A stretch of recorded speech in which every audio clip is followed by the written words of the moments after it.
back to a brand new video. This is Notary Geek, so we are geeking out all things notary. So my name is Zaniya, and I just want to say hi, welcome, greetings to the old subscribers and the new subscribers. I just want to say thank you so much for your support and for your engagement.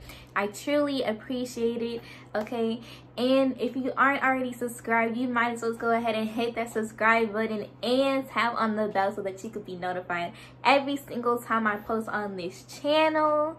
And as always, if you have any questions for me, go ahead and put it in the comment section below.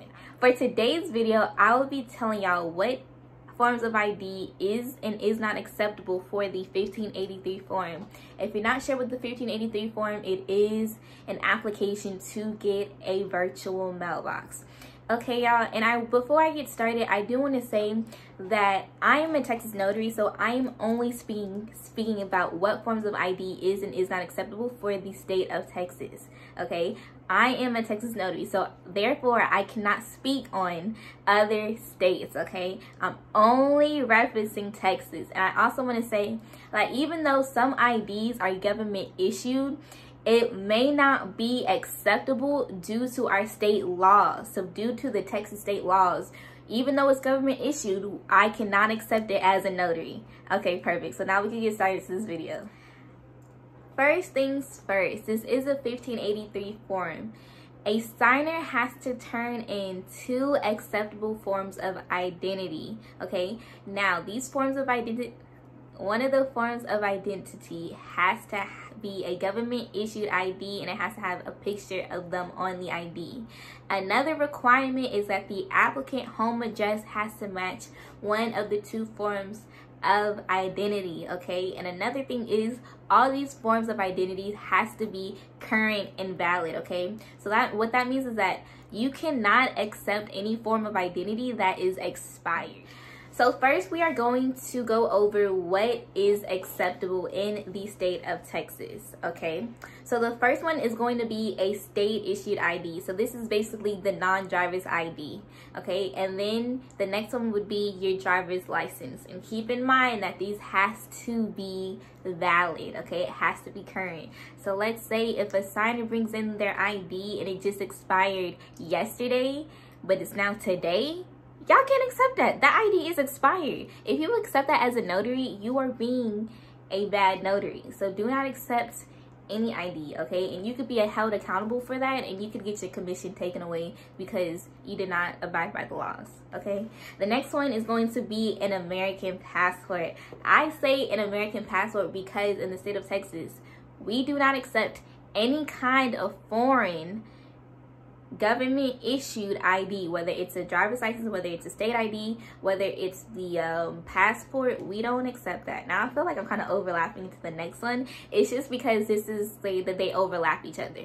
So right, so we can, in the state of Texas, Texas notaries can accept an American or / US passport, but we cannot accept a foreign passport and or driver's license and state ID.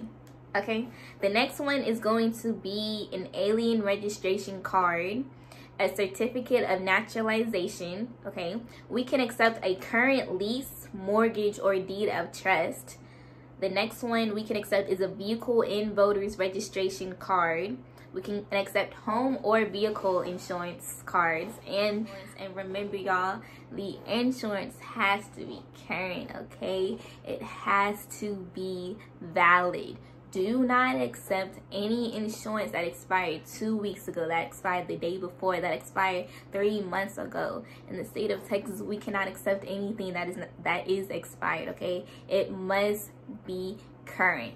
Okay, the next one is a utility bill. Okay, so utility bill is like the electric bill, the gas bill, your water bill, things along those lines. And then the next one is going to be a recognized university or college ID. Okay, so this could be, an example would be Svlnk College, Howard University, Harvard University, Columbia University, Brown University, okay, Texas Tech, Georgia Tech, what's other universities? Just universities that are well known, okay, these are acceptable if it is a college student who is applying to get a 1583 form. Perfect. The next one is going to be a recognized corporate ID, okay? And I want to make note, I'm not talking about your work badge. I am talking about your corporate ID, okay? There is a difference. Know that, okay?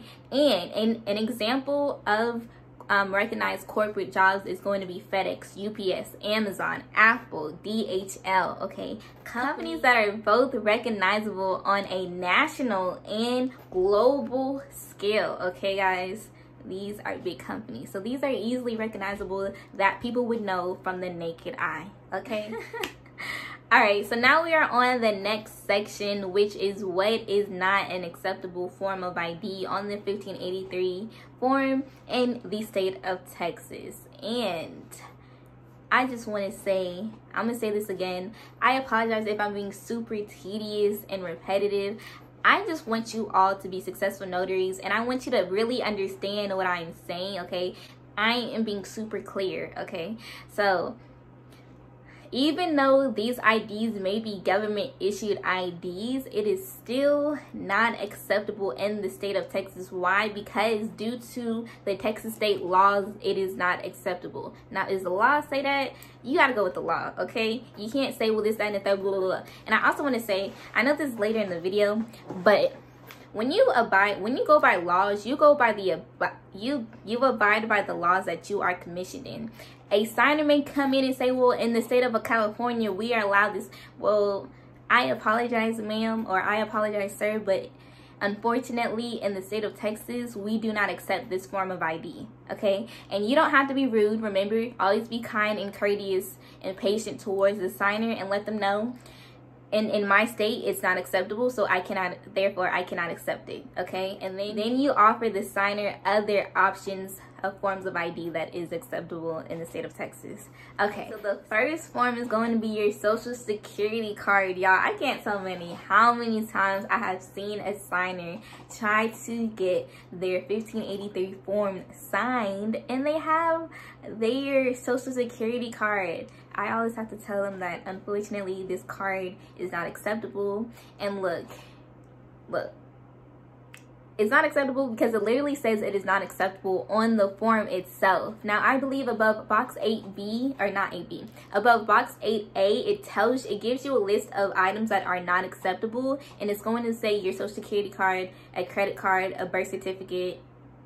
I know for sure it does say those 3 items. I'm not sure if any other items are listed in that box, but for sure, a social security card, a credit card, and a birth certificate is not acceptable, okay? And that's for all states across the board. But I'm just letting y'all know, Texas notaries, we don't do that, okay?